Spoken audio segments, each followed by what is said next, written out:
Assalamualaikum warahmatullahi wabarakatuh. Baiklah, kami dari kelompok 1 akan mempresentasikan hasil tugas kami mengenai globalisasi. Saya Rahmadi Saselia Fitri, NIM 2030402071. Saya Novia Seni, NIM 2030402065. Saya Rami Surimanik dengan NIM 2030402076. Dan saya Rani Saputra dengan NIM 2030402077.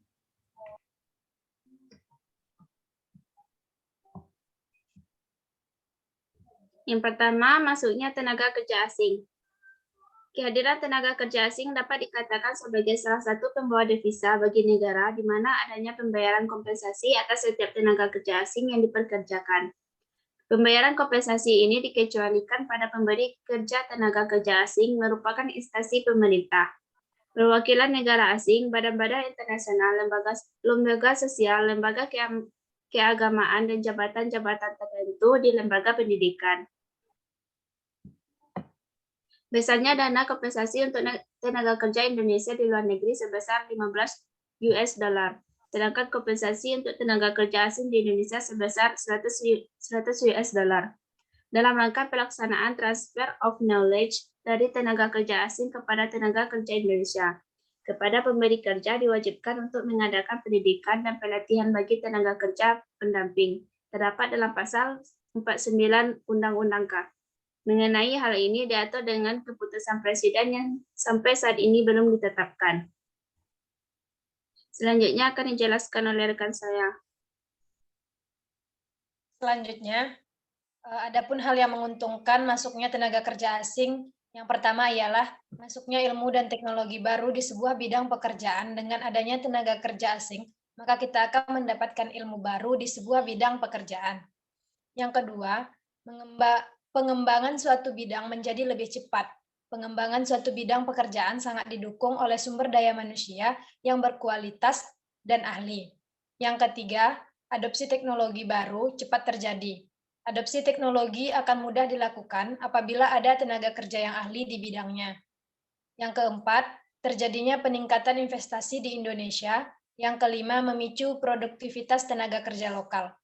Adapun kerugian dari masuknya tenaga kerja asing ialah yang pertama kerugian mempersempit kesempatan kerja tenaga kerja lokal. Yang kedua menjadi ancaman bagi tenaga kerja lokal yang tidak memiliki keterampilan lebih. Yang ketiga ialah menimbulkan peluang pengangguran. Materi selanjutnya dilanjutkan oleh rekan saya.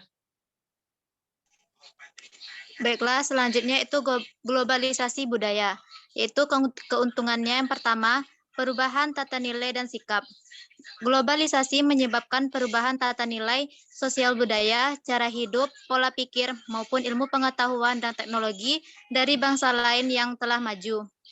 Yang kedua, berkembangnya ilmu pengetahuan dan teknologi. Kemajuan ilmu pengetahuan dan teknologi menyebabkan kehidupan sosial ekonomi menjadi lebih produktif, efektif, dan efisien. Selanjutnya, kualitas atau tingkat kehidupan menjadi lebih baik. Globalisasi membantu lebih mudahnya proses perkenalan kehidupan sosial dan budaya dari setiap negara, termasuk Indonesia, ke negara lain.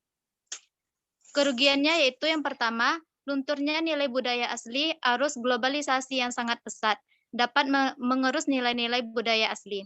Contohnya, semakin lunturnya semakin gotong royong, solidaritas, kepedulian, dan kesetiakawanan sosial. Yang kedua, perubahan gaya hidup. Contohnya, dari perubahan gaya hidup sebagai dampak negatif globalisasi adalah sifat banyak anggota masyarakat yang semakin individualitas. Yang ketiga, terjadinya eksploitasi, seperti daya alam yang mengakibatkan kerusakan lingkungan dan polusi limbah industri. Globalisasi menyebabkan pergerakan modal lintas negara menjadi semakin mudah. Fenomena di bidang ekonomi ini membuat penanaman modal asing di dalam negeri semakin marak, sehingga industri pun tumbuh.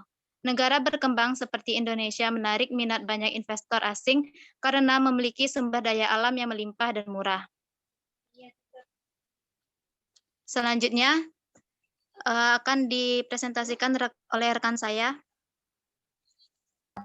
Baiklah, selanjutnya kita masuki yaitu murahnya barang-barang impor. Adapun keuntungan dari murahnya barang-barang impor, yang pertama ialah memperoleh barang dan jasa yang tidak bisa dihasilkan oleh negara karena faktor geografis maupun keterbatasan lainnya.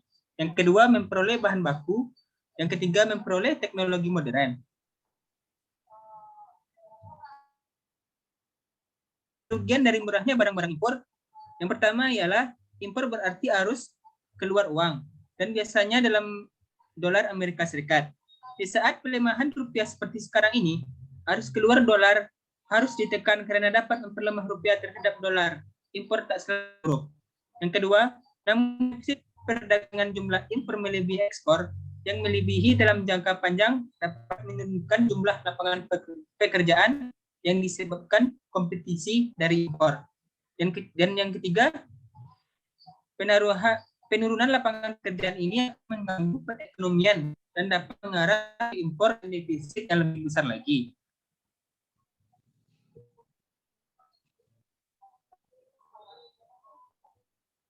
Sekian hasil diskusi kelompok kami dari kelompok 1.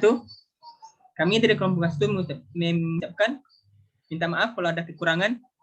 Terima kasih atas perhatian. Kami akhiri dengan Assalamualaikum warahmatullahi wabarakatuh.